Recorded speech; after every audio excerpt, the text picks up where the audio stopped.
करिए आज बहुत दुख की भी बात बा कि स्वर्गीय ठाकुरम जी यानी कि दादाजी हम इतने का जहाँ भी होती वहाँ के भगवान जी आत्मा की शांति दी और बाबा जी अपना पूरा परिवार के देख रेख भी करी जहाँ भी होती शांति में रही और भगवान वहाँ के आत्मा की शांति दी। और हम इतने चाहते हैं कि यहाँ जितना भी लोग बा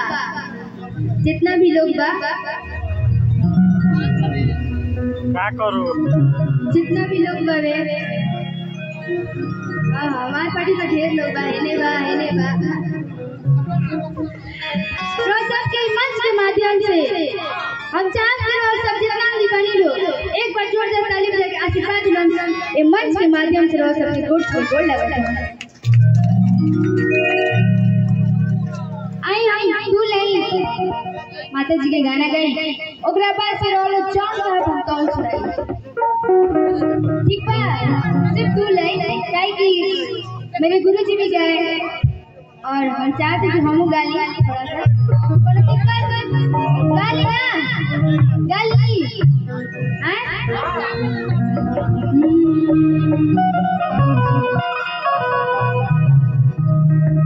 हम चाहते कि सब के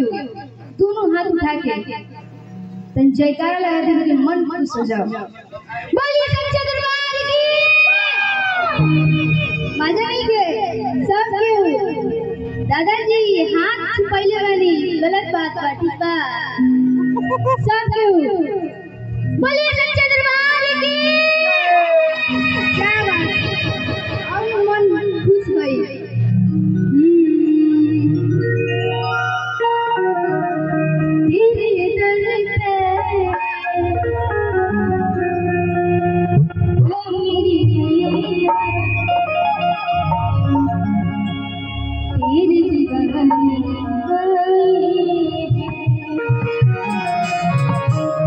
तेरे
तनी बरसाली आ जाती है बोले बोले दुर्गा मैया की हो जाए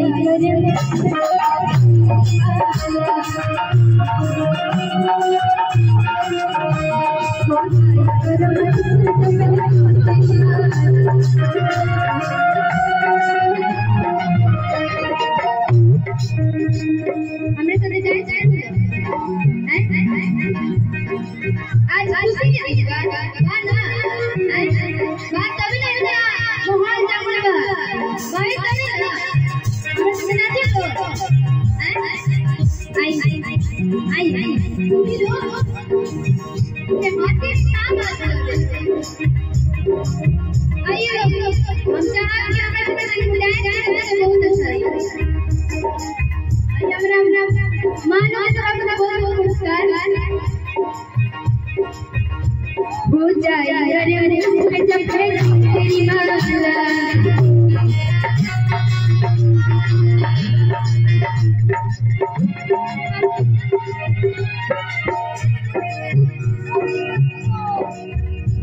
हो जाए अरे जब तेरी माला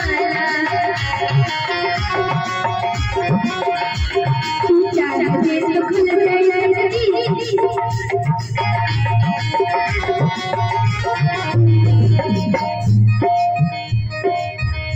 मेरी आंखों क्या हो प्रियंका भाभी की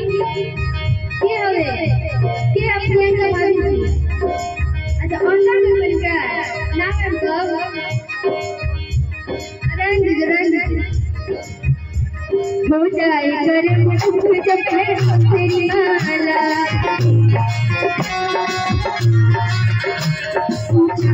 तो खुल जाए तेरी मसाला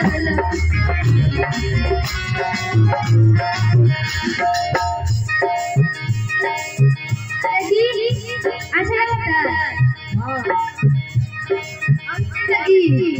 अच्छा ठीक पर जाएगी कौन बात नहीं है जाएगी हाँ अच्छा लगा तो भजन अच्छा लगता यार 40 घंटा के सफर कर देते लोग अभी रात भर जागे जब लोग आएंगे तब लोग जागे ठीक पर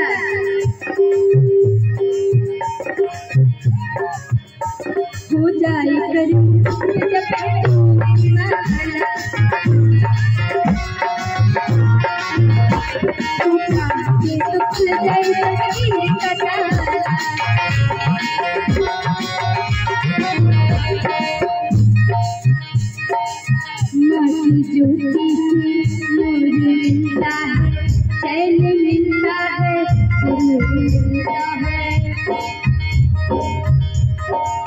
जो भी आता है मैया जी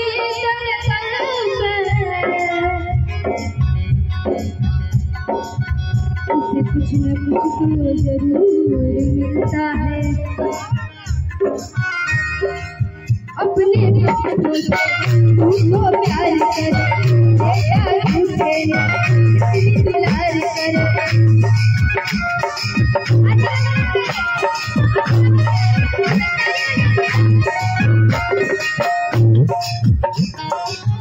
अपने भक्तों से उनको प्यार करे इतनी दुलार करे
अच्छा लगा ना?